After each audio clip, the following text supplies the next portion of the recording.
वाघ वैद्य विजय एकादशी निमित्त पंढरीत हजारो भाविकांची मांदियाळी पाहायला मिळाली। तर माघ महिन्यातील वाघ वैद्य विजय एकादशी निमित्त पंढरपुरात हजारो भाविकांनी विठ्ठल दर्शनासाठी मोठी गर्दी केली होती। सकाळपासूनच विठ्ठल मंदिर परिसर, चंद्रभागा नदी प्रदक्षिणा मार्ग, महाद्वार, पश्चिम द्वारासह दर्शन रांगी भाविकांच्या गर्दीनं गजबजून गेली आहे। आज विठ्ठल दर्शनासाठी किमान 3 ते 4 तासांचा कालावधी लागतोय, तर मुख दर्शनासाठी 1 तासांचा कालावधी लागतो। काल भारत-पाकिस्तान मॅच मध्ये भारताच्या विजयाचा FC रोडवर जल्लोष साजरा करण्यात आलाय। तर चॅम्पियन ट्रॉफी मध्ये विराट कोहली यांनी शतक पूर्ण केल्याचा आनंद क्रिकेट प्रेमींनी रस्त्यावर उतरून व्यक्त केलाय।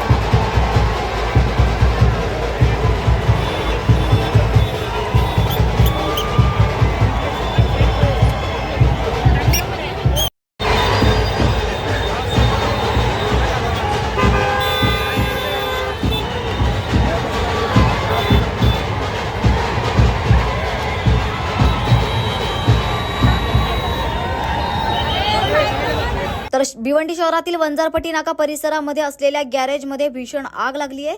तर गॅरेजमध्ये ऑइल असल्यामुळे आग मोठ्या प्रमाणात भडकली असल्याचा प्राथमिक अंदाज वर्तवला जातोय। तर यात अजूनपर्यंत कोणतीही जीवितहानी झाल्याची माहिती नसून अग्निशमन दलाच्या 2 गाड्या घटनास्थळी दाखल झाल्या होत्या, त्यामुळे परिसरातील विद्युत पुरवठा देखील खंडित करण्यात आला होता।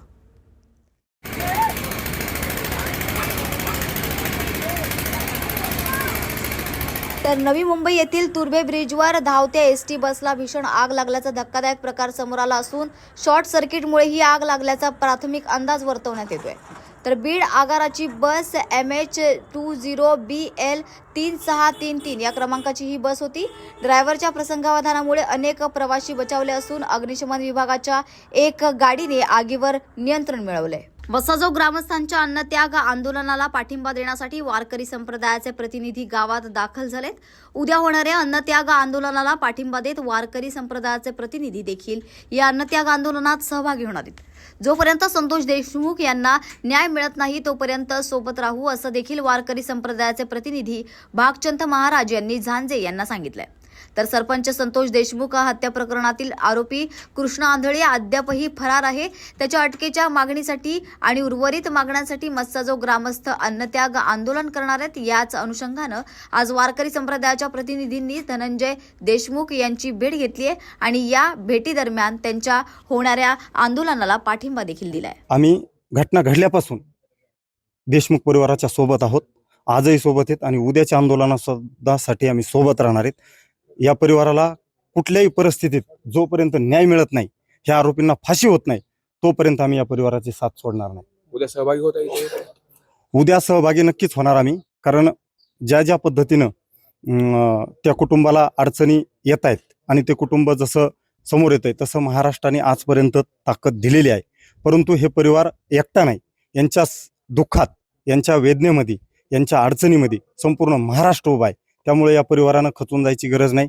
मी आत्ताच धनंजय भैयांना तीच त्या ठिकाणी आव्हान केलं किंवा त्यांना एक विनंती केली की तुम्ही जोपर्यंत तुम्हाला न्याय मिळत नाही तोपर्यंत घाबरून जायची गरज नाही। संपूर्ण महाराष्ट्र तुमच्या पाठीशी ताकदीने उभा आहे। आंतरराष्ट्रीय कृष्ण भवन अमृत संघ इस्कॉन यांच्यातर्फे काल सिडको परिसरामध्ये रथयात्रेचं आयोजन करण्यात आलं होतं। ही रथयात्रा सिद्धार्थ चौक इथून बजरंग चौक, बळीराम पाटील स्कूल, शिवजागृत मंदिर, पवन नगर या मार्गे ही रथयात्रा काढण्यात आली। हरिनाम घेण्याचा सर्वांना ओढ लागावी आणि हिंदू संस्कृती याची माहिती व्हावी या उद्देशाने या रथयात्रेचं आयोजन करण्यात आलं होतं।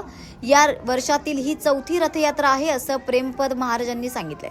तर या रथयात्रेमध्ये हरे कृष्ण हरे रामाचा जयघोष करत मन प्रसन्न झालं आहे आणि रथ ओढून आनंद वाटला। मोबाईलच्या युगामध्ये लहान मुलांना धार्मिकतेकडे ओढ लावण्यासाठी हरे कृष्ण हरे रामाच्या मंत्राचा जाप करणं हे आध्यात्मिकाकडे ओढ लागावी या उद्देशाने सध्या रथयात्रा काढली जात असल्याचं सांगितले।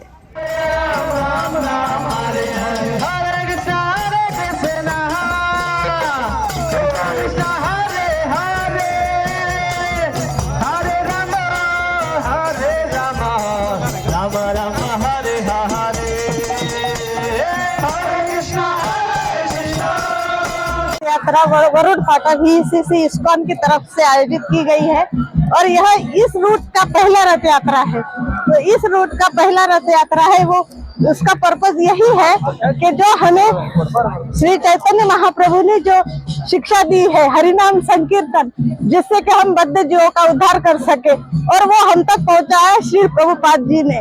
तो प्रभुपाद जी के आशीर्वाद से और हमारे सारे गुरु के आशीर्वाद से ये रथ यात्रा अच्छे से संपन्न हुई और मुझे पूरा यकीन है कि संभाजी नगर के सभी वासियों को बहुत ही आनंद आया होगा, क्योंकि इस आनंद का अनुभूति हम कई सालों से कर रहे हैं।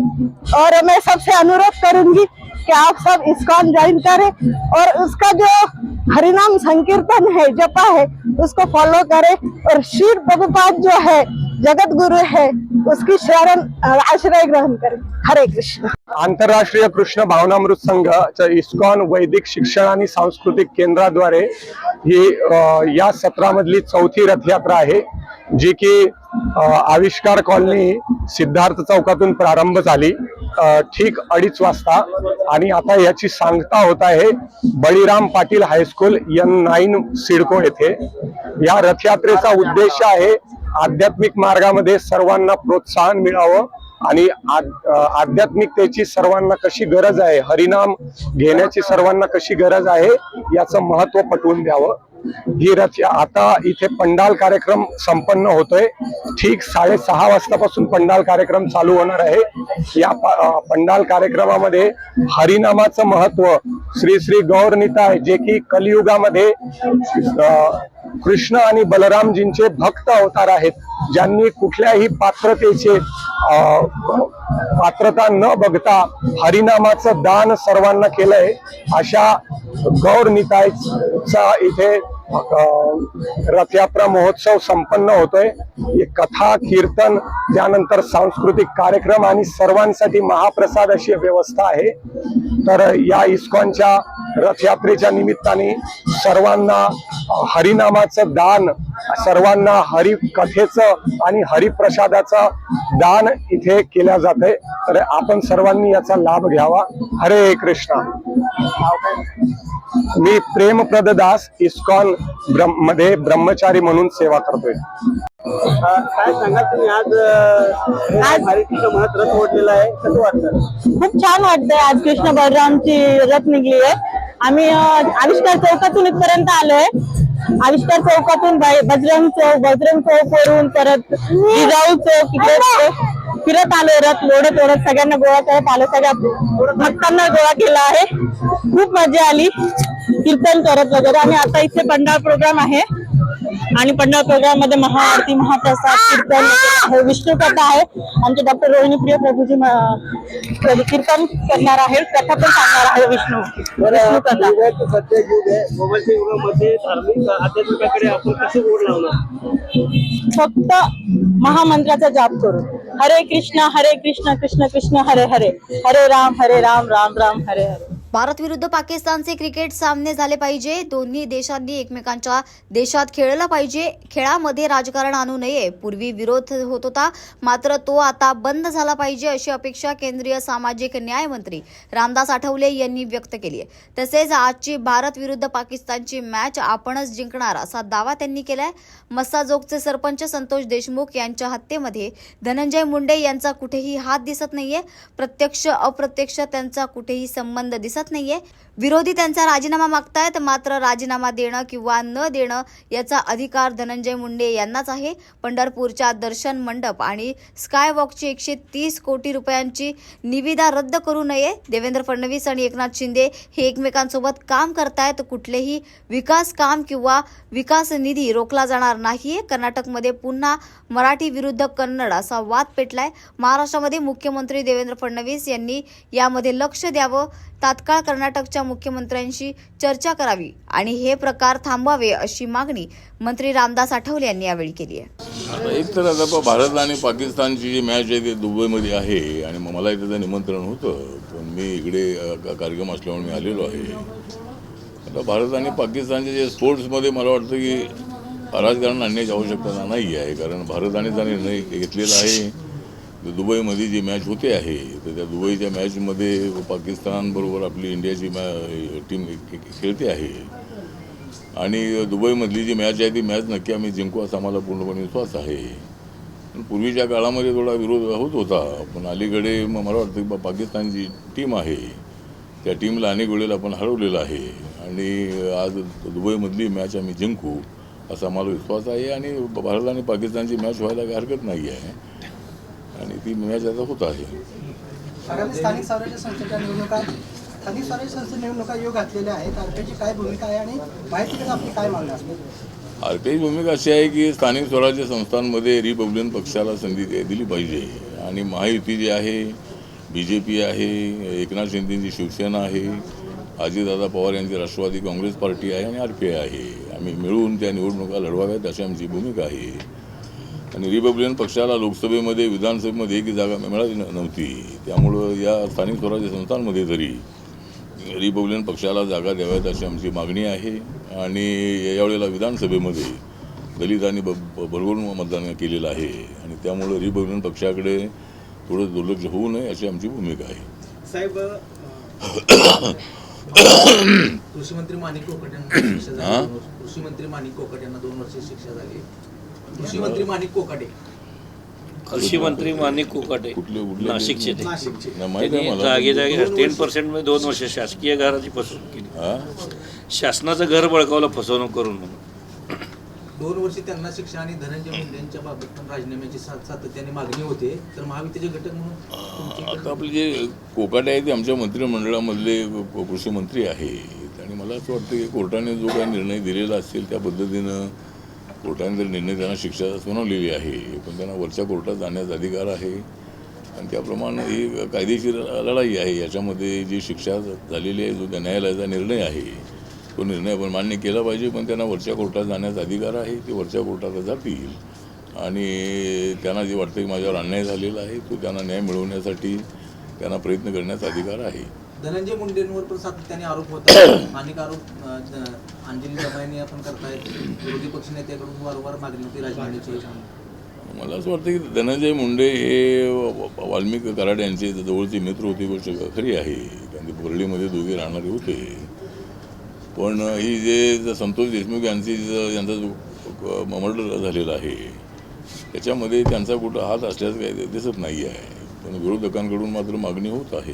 त्यामुळं विरोधकांना मागणी करण्याचा अधिकार आहे आणि राजीनामा द्यायचा आहे की नाही तो अधिकार धनंजय मुंडेंना आहे. अजितदादा पवार हे सांगतायत की या मर्डरच्या केसमध्ये धनंजय मुंडेंचा कुठे तिथं त्यामध्ये ॲक्टिव्हनेस दिसत नाही आहे आणि त्यामुळे मला असं वाटतं की धनंजय मुंडेने राजीनामा द्यावा की ते देऊ नये हे ते त्यांच्यावर अवलंबून आहे. पण या मर्डरच्या केसशी त्यांचा डायरेक्ट प्रत्येक संबंध दिसत नाही. साहेब, सध्याला माहिती यांच्यामध्ये शीतयुद्ध चालू आहे अशी चर्चा आहे. 2 प्रकरणामध्ये पंढरपूरचा एक दर्शन मंडप त्याला 130 कोटी एकनाथ शिंदेंनी मंजूर केले होते मुख्यमंत्री असताना, ते काम देखील आता रद्द करण्यात आलेलं आहे आणि सिडकोचे एक 900 कोटीच्या कामाची चौकशी मुख्यमंत्र्यांनी लावलेली आहे. कुठंतरी दोघांमध्ये शीतयुद्ध चालू आहे. मला असं वाटतं की देवेंद्र फडणवीस हे मुख्यमंत्री झालेले आहेत आणि एकनाथ शिंदे मुख्यमंत्री असताना त्यांच्या नेतृत्वाखाली त्यांनी डेप्युटी CM म्हणून काम केलेलं आहे आणि त्यावेळेला ते निर्णय जे झाले होते ते मंत्रिमंडळाचे निर्णय आहे. त्यामुळे ते निर्णय काय ते बदलण्याचा विषय मला येत नाही आहे, म्हणजे मला वाटत नाही आहे. तर पंढरपूरच्या देवस्थानाच्या डेव्हलपमेंटसाठी जर 130 कोटी रुपये तेवढे मंजूर केले होते तर ते मिळाले पाहिजेत अशी माझी भूमिका आहे. आणि सिडकोमध्ये 900 कोटीचं काय झालेलं आहे तर ते निर्णय संयुक्त मंत्रिमंडळाचे होते. कुठलाही निर्णय मुख्यमंत्री एकटे घेत नाही आहेत, असे निर्णय मंत्रिमंडळामध्ये होतात आणि त्या मंत्रिमंडळामध्ये देवेंद्र फडणवीस होते. त्यामुळं मला वाटतं की त्याची चौकशी लावलेली असं काही मला वाटत नाही आहे आणि जे निर्णय आहे ते सगळं संयुक्त मंत्रिमंडळाचे निर्णय असतात. मुंबई महानगरपालिकेची निवडणुका लढवण्यासाठी भाजप मनसेला बरोबर घ्यायचे आग्रह आहे. त्यांचे नेते अगदी CM सुद्धा त्यांना भेटले. मला असं वाटतं की महानगरपालिकेच्या निवडणुकीमध्ये मनसेची काही आवश्यकता अजिबात नाही आहे. पण विधानसभेच्या निवडणुकीमध्ये मनसे नसतानाही आम्ही एवढ्या 237 जागा जिंकलेल्या आहे. त्यामुळे मनसेला मुंबईमध्ये सोबत घेतलं तर जो साऊथ इंडियाचा मतदार आहे नॉर्थ इंडियाचा मतदार आहे किंवा गुजराती भाषिक मतदार आहे, असे मतदार हे राज ठाकरेच्या भूमिकेला विरोध करणारे आहे. त्यामुळं मला असं वाटतं की राज ठाकरेंना सोबत घेऊन काही फारसा फायदा होणार नाही आहे. त्यामुळे रिपब्लिकन पक्ष असताना राज ठाकरेंची आवश्यकता नाही असं माझं मत आहे. कर्नाटकमध्ये परत एकदा तणाव वाटतो सीमावर्ती भागात. कर्नाटकमध्ये महाराष्ट्राच्या बसेसला येऊ दिलं जात नाही. कर्नाटक कोणत्या मराठी कन्नड वाद निर्माण झालाय सीमावर्ती भागामध्ये. मराठी कर्नाटकमध्ये अच्छा. मराठी कन्नड वाद पुन्हा एकदा सुरू झालेला आहे. आपल्या ड्रायव्हरना एसटीना काळं फासलं जातंय. मला असं वाटतं की महाराष्ट्र कर्नाटक सीमा प्रश्न गेले अनेक वर्षांपासूनचा आहे, पण अशा पद्धतीनं कन्नड भाषिकांनी मराठी भाषेच्या बोर्डांना काळं लावणं किंवा असा विरोध करणं योग्य नाही आहे. आणि त्या ठिकाणी मराठी भाषिक लोक मोठ्या प्रमाणात राहतात. महाराष्ट्र एकीकरण समितीने अनेक वेळेला विधानसभा तिथे जिंकलेले आहेत, पण अशा पद्धतीनं मराठी बोर्डांना काळं फासणं योग्य नाही. माननीय देवेंद्र फडणवीस नक्की त्यामध्ये लक्ष घालतील आणि कर्नाटकच्या मुख्यमंत्र्यांना बोलून अशा घटना घडू नयेत यासाठी नक्की आमचं सरकार प्रयत्न करेल असा मला विश्वास आहे. ठाणे जिल्ह्यात वनमंत्री गणेश नाईक यांनी जनता दरबार आयोजित केला होता, जिथे नागरिक आपली समस्येची कैफियत मांडत होते. विशेषतः कल्याण ग्रामीण आणि डोंबिवलीतील 65 अनधिकृत इमारतींच्या रहिवाशांचे भविष्य टांगणीला लागलंय. या नागरिकांना न्याय मिळावा आणि दोषींवर कारवाई व्हावी अशी त्यांची मागणी आहे. ठाकरे गटाचे ग्रामीण जिल्हा अध्यक्ष दीपेश म्हात्रे आणि या इमारतींचे रहिवाशी ठाण्याकडे रवाना झाले असून थोड्याच वेळात ते गणेश नाईक यांच्या जनता दरबारात आपली व्यथा मांडणार आहेत. बोगस कागदपत्रांवर उभारलेल्या या इमारतींमुळे नागरिक संकटात आले. त्यामध्ये मोठ्या प्रमाणात गैरव्यवहार झाल्याचा आरोप होतोय. त्यामुळे संबंधित बिल्डर आणि दोषींवर कठोर कारवाई व्हावी आणि रहिवाशांना दिलासा मिळावा अशी मागणी होते. गणेश नाईक यांच्या जनता दरबारात या प्रकरणावर काय तोडगा निघतो याकडे संपूर्ण जिल्ह्याचं लक्ष आहे. आज गणेश नाईक साहेबांनी ठाणे जिल्ह्यामध्ये जनता दरबार सुरू केलेला आहे. सर्व नागरिकांना त्यांच्याकडनं भरपूर अपेक्षा आहेत आणि आज आम्ही या 65 इमारतील सर्व नागरिकांना घेऊन गणेश नाईक साहेब यांच्या जनता दरबारमध्ये जातोय. नागरिकांना न्याय मिळावा. 65 इमारतीतील जे नागरिक आहेत ज्यांच्यावर आज टांगती तलवार आहे त्यांना न्याय मिळावा आणि ज्यांनी हे बोगस कागदपत्र तयार केलेले आहेत, हा मोठा स्कॅम आहे, यांच्यावर मोकांतर्गत कारवाई करून यांना जेलमध्ये टाकून या लोकांना दिलासा द्यावा अशी विनंती मी आज गणेश नाईक साहेबांना करणार आहे. ठाकरेंच्या शिवसेनेत मर्सिडीजच्या बदल्यात पदं मिळायची अशा वादग्रस्त विधानावर नीलम गोऱ्हे यांच्या वक्तव्यानंतर आता पुण्यात शिवसैनिक आक्रमक झाल्याचं पाहायला मिळतंय. दिल्लीत सध्या 98व्या अखिल भारतीय मराठी साहित्य संमेलन सुरू आहे.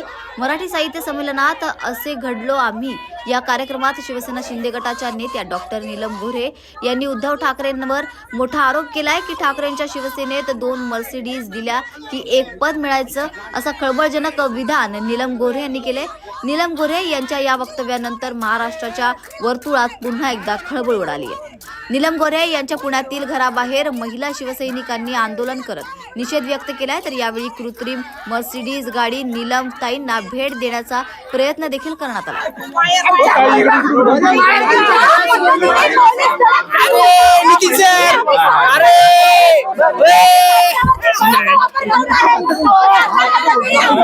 अरे मिकी तुम्ही आम्हाला घेऊ द्या. मिकी सर काय उपयोग आहे? स्वतः आम्हाला घेऊ द्या.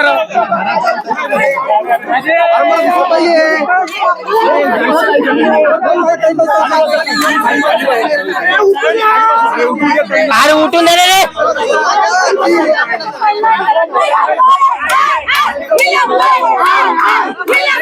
आधी मला हात कसला घेतो. अरे साईडला सगळे. नीलम गोऱ्हे नीलम गोऱ्हे नीलम गोऱ्हे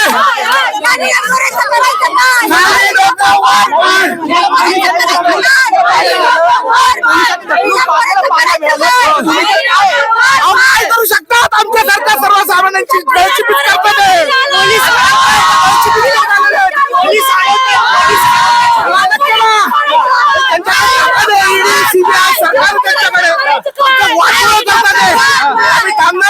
आम्ही लढणार शिवसैनिक आहे.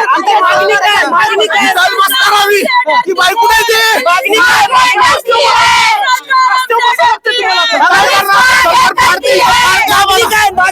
आमची मागणी एवढीच आहे.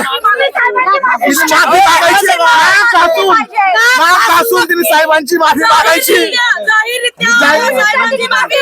खेळण्यातली मर्सिडीज आणली होती तर खेळण्यातली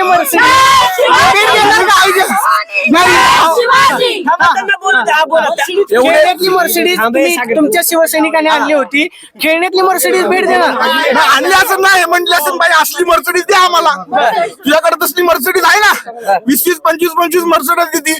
आता एकनाथ शिंदेना किती मर्सिडीज गाड्या दिल्या बाई तू? किती दिल्या? परत ती निवड झाली.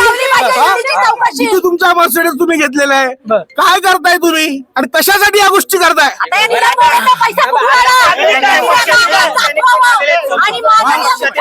येऊ द्या ना कुठे आम्ही नाही घाबरत.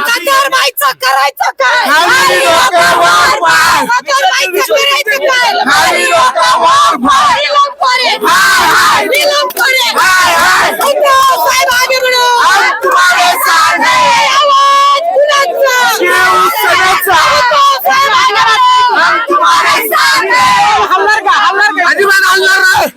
आम्हाला किती गाळा दाबा गृहमंत्री फडणवीस साहेब आमचा गाळा दाबला तर आम्ही हलणार नाही. अजिबात हलणार नाही. आता आम्ही इथंच थांबणार.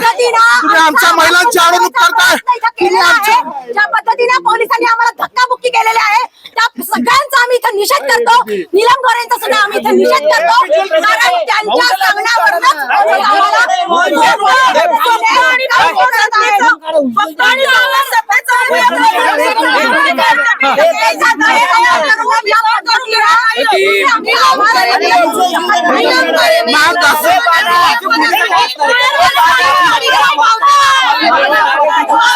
माफी मागितली पाहिजे त्या बाईनी.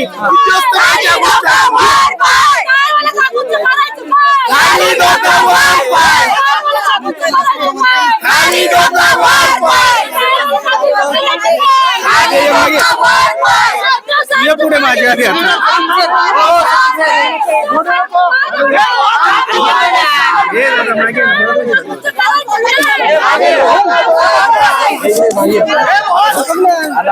झालं ना आता लाईव्ह चालू.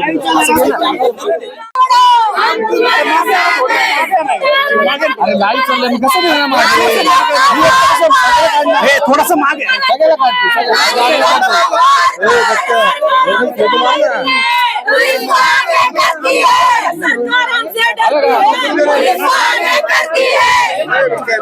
सीसीआयच्या केंद्रावर कापूस खरेदीसाठी रात्रीपासूनच शेतकऱ्यांनी गर्दी केली आहे.